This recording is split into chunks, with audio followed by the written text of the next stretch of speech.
Go ahead. Is it nice to have another team in your sights? It is. Yeah, no, it'll be good. You getting into game week preparation, that's why you do it.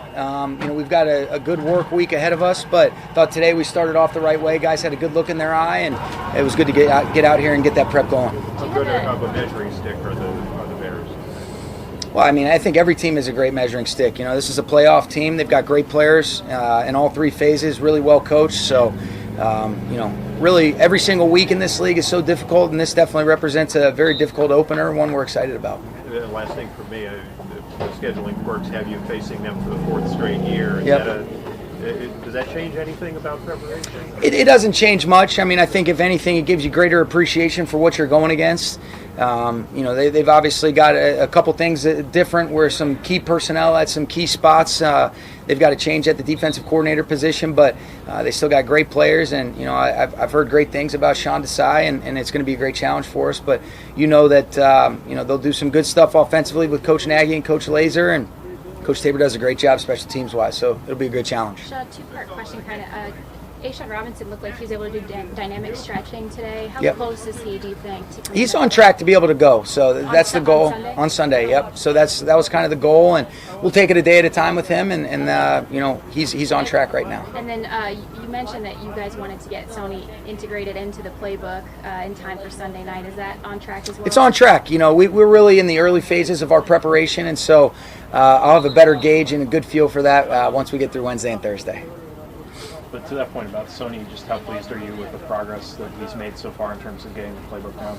I'm very pleased. I think Thomas is probably a better person to ask that. In some of these settings where it's you can get a good gauge for guys when you go unscripted. When we've got 20 shots on offense where it's all kind of predetermined, you don't always get the best gauge. But he's been in meetings. He's got a good look in his eye. I know Thomas has been really pleased with him, and so he's on track and he's doing the things that we had hoped up to this point. Sean, saw a few reports just around the league about head coaches being a little bit concerned about the 3-day weekend before the start of the season. Was that a concern of yours, and how does it seem to have turned out for you? It was, and it had nothing to do, I have total trust in our players, Lindsay, but you just never know because of some of the ways that guys have gotten COVID, whether it be on our coaching staff or our players that I know have been doing all the right things, and so fortunately we came out clean.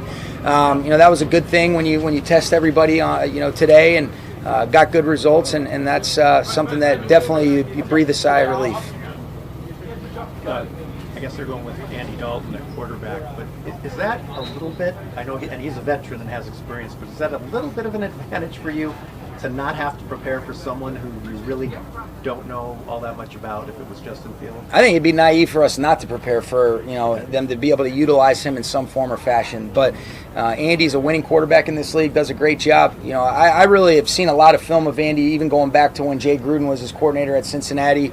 So very familiar with what a really good quarterback he is. He does a great job, accurate, anticipation, recognizes the looks defensively, can straighten up protection. So Andy Dalton's a really good quarterback, and it'll be a great challenge. And then you see the ways that Justin, made a lot of plays going back to his career at Ohio State, what he showed in the preseason. And so I think you got to be ready for either or, but it's going to be a challenge for sure. Just having an extra quarterback who is able to utilize, the passing game and also utilize the running game on your roster help prepare for every scenario in this case? I think it does, Jordan. I think in a lot of instances too, you want to make sure that you have really good execution. You can have a tendency sometimes to chase ghosts as a coach early on. It's every year is a new year. You have a feel for it, and really it's going to be about us executing to the best of our ability, understanding our keys and tips. But having Bryce definitely gives you an advantage to be able to get a good look both as a quarterback and an athletic quarterback that can buy some time with his legs.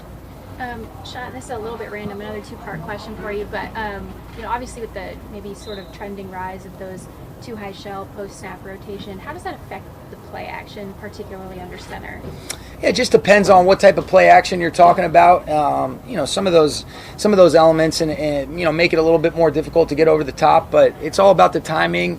What type of play action? How many guys are you protecting with? But definitely poses some challenges, and that's where it's a tough defense to go against. Yeah, do you see though? I mean, you guys went against all last year. Do you see sort of the evolution of maybe a few more shotgun play action snaps? Especially Matthew did that, I think, 11% rate last year. I think it really just depends on, all right, what are you trying to, attack second level defenders? Are you trying to create, a vertical stretch, on a 3-level type of throw? So it's kind of all what the intent is. You can definitely, I think the idea is to be able to have stuff that you can activate from underneath the center or in the gun, and really who are you trying to manipulate, who are you really trying to influence and affect with that action, and both the gun and underneath the center give you the ability to do that. But to say how you're trying to influence the third level of the defense is kind of, we'd have to get real specific on those. I probably should have asked you last week, Colin, so this week on yes. that one. Couple more guys. When you just kind of look back at where you and Matthew started, maybe during the off season to where you are now,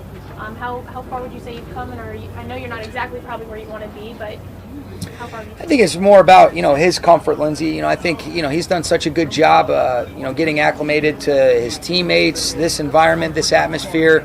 He's been such a quick study, and there's been collaboration of what we're doing. And so really our goal now is, hey, let's get a great plan together that our guys on offense and especially Matthew feel really good. There's ownership, there's an autonomy on what that plan is, and you're able to solve some of the problems but able to execute based on the variety of looks that Coach Desai can activate. So I feel really good about where he's at, but we've got a long week ahead and we'll just take it a day at a time. How has his kind of collaboration helped you, or has it helped you? Yeah, it's definitely helped me. I think really, I don't know if you want to talk about collaboration or it's just our ability to communicate in the way that he sees it.